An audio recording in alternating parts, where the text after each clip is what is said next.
এত দেশ বিদেশ সব জায়গায় ঘুরছো, তো কোনোদিন ব্লগিংয়ের কথা ভেবেছো?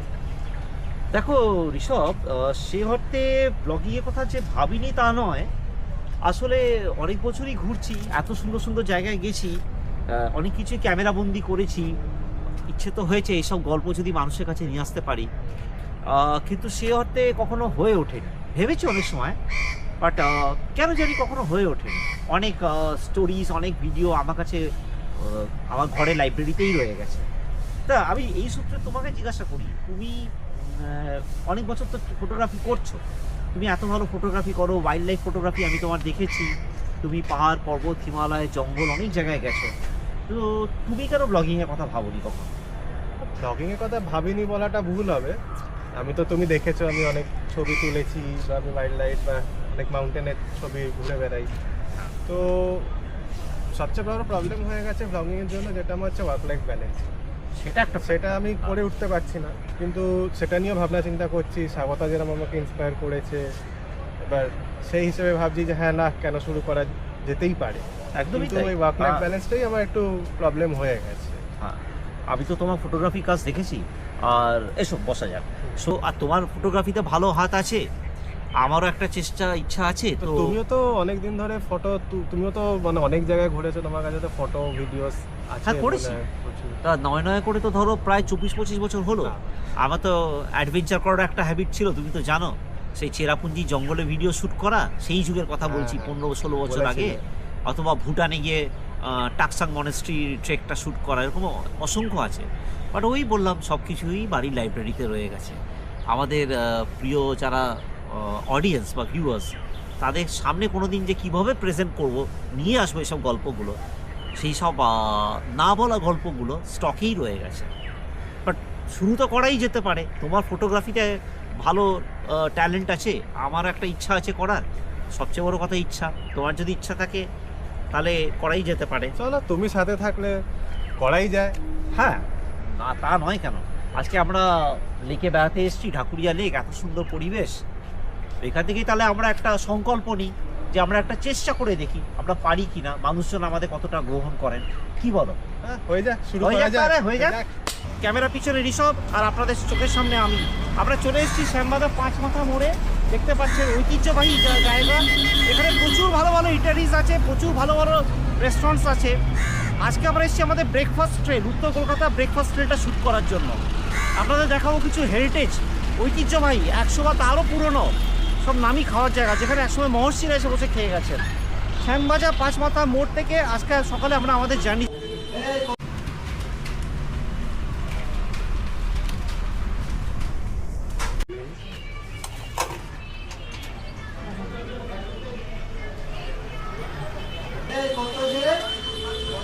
এই পাউরুটি আমাদের ছোটোবেলা সবচেয়ে ফেভারিট ছিল। গোটা পাউরুটি, তাকে স্লাইস করে কাটা হতো, বাটার, গোলমরিচ আর নুনের উপরে ছিটিয়ে একটা বেশ মিডিয়ামভাবে শাঁকা হতো পাউরুটিটাকে। এবং চায়ের সঙ্গে ক্রাঞ্চি ব্রেডে সকালবেলা সঙ্গে আনন্দবাজার, আর কিছু চাই না। এর টেস্টই আলাদা, এই মেজাজটাই আলাদা লেভেলে নিয়ে যায়। আচ্ছা, রাজীববাবু আছেন। আমরা রাজীববাবুর কাছে এই এত ঐতিহ্যবাহী যে রেস্টুরেন্ট, যেটা আমাদের কলকাতা হেরিটেজের সঙ্গে একটা সিম্বলিক, তার ইতিহাসের ব্যাপারে কিছু শুনে নেবো। একটু গল্প আমাদের ভিউয়ার্সদের যদি বলেন এই রেস্টুরেন্টের ব্যাপারে, একটু ইতিহাস জড়িয়ে আছে। এখানে অনেকে যারা এমএলএ টেমএলএ হয়েছে তারাও এখানে খাওয়া দাওয়া করে গেছে। যেরকম আমাদের এখানে 12 নম্বর ওয়ার্ডে ছিলেন ওই অজিত মহারাজ ছিলেন, সাধন পান্ডা ছিলেন, তারা এখানে আবার আড্ডাবাজি করতেন। উনিও আবার এখানে ব্রেকফাস্ট করে। তারপরে আর সিনেমা আর্টিস্টে যেরকম আমরা শানু ভট্টাচার্য। মোদকের ভেতরে এখন আমরা যাব এবং কী কী খাবার ওনাদের আছে এবং কীভাবে ওনারা প্রেজেন্ট করেন খাবারগুলো। এই 250 অলমোস্ট 245 বছর পুরনো রেস্টুরেন্টে এই হেরিটেজ আমরা ভেতরে গিয়ে দেখব। এসব চলো যাওয়া যাক।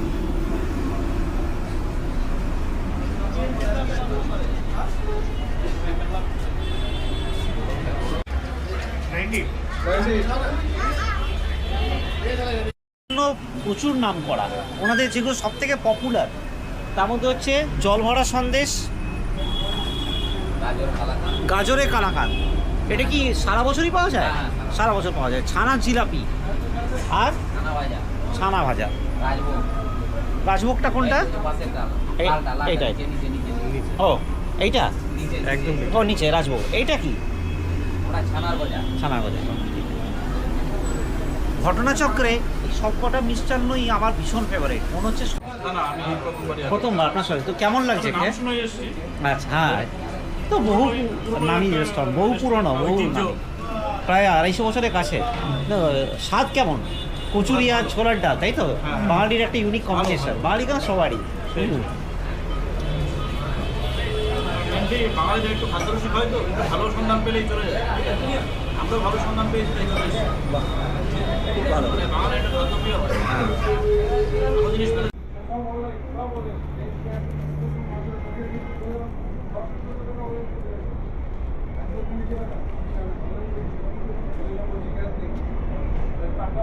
এই মুহূর্তে আদি হরিদাস মোদক 1780 খ্রিস্টাব্দে শুরু, শ্যামবাজার পাঁচমাথার মোড়।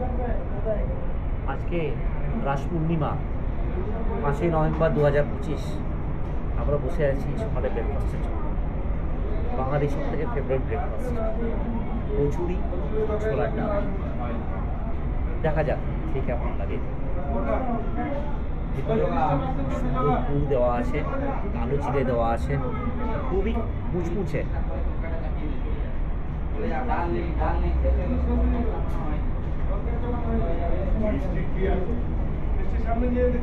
ছোলার ডালের স্বাদ অনবদ্য। কচুরিতে ছোলার ডাল দিয়ে যখন মুখে দিলাম, মুখের মধ্যে মিলিয়ে গেল।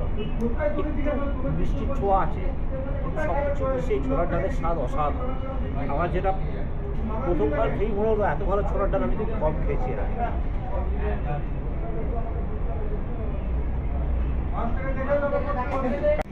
আজকে আছে ভালো এখানে এই কমলাভোগ না, রাজ ছানা জিলিপিও এই আদি হরিদাস মোদকে খুব নাম করা মিষ্টান্ন, এবং এই কমলা কচুরি আর ছোলা ডালে অসাধারণ স্বাদ নেওয়ার পরে এবার আমি বসতে চাই আমার ফেভারিট সমস্ত মিষ্টি।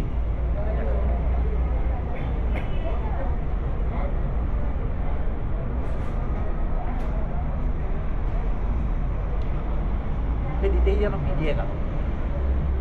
রাজভোগ দেখা যাচ্ছে বেশ ভালো, তবে ছানার জিলিপিটা আমার বেশি ভালো লাগে।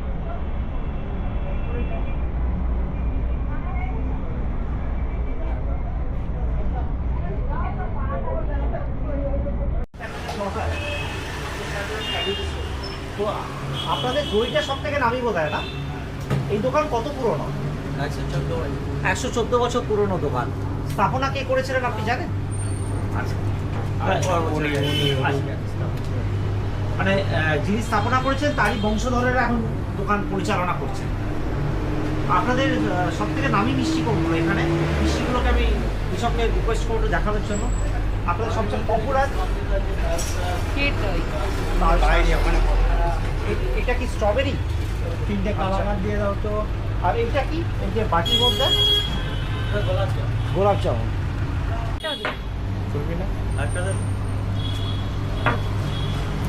অমৃত সেই বিখ্যাত দই, মিষ্টি দই উনি ফ্রিজ থেকে বার করে আনলেন, বেশ ঠান্ডা।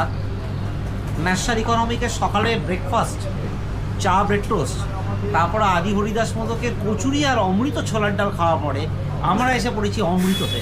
অমৃতর এই অমৃত দই খেয়ে দেখি এখন কেমন লাগে।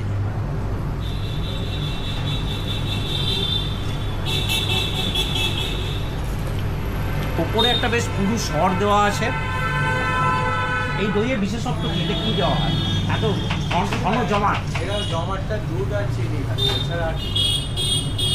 দুধ আর চিনির একটা এমন কিছু মিশ্রণ আছে, ওটা মারা হবে না এত বেশি। মানে উনি যেটা বলছেন যে দুধটাকে খুব গাঢ় করে নেওয়া হয় এবং দুধ আর চিনি দিয়ে এই জমাট বাঁধানো দই। এই দই দেখে মনে হচ্ছে যে বাইরে রাখলে কোনো জলই কাটবে না, এত জমাট এবং দারুণ খেতে। নো ডাউট ভাই এত পপুলার এই দই।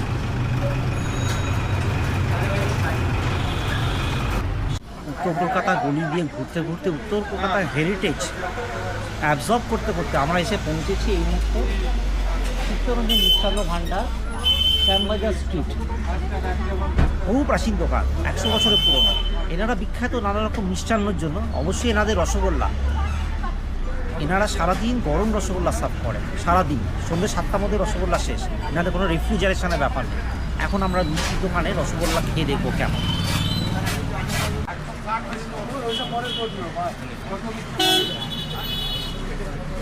চিত্তরঞ্জন মিষ্টান্ন ভাণ্ডারের সামনে দাঁড়িয়ে এখন এই গরম রসগোল্লা খাওয়া যায়, দেখি কেমন করেছে।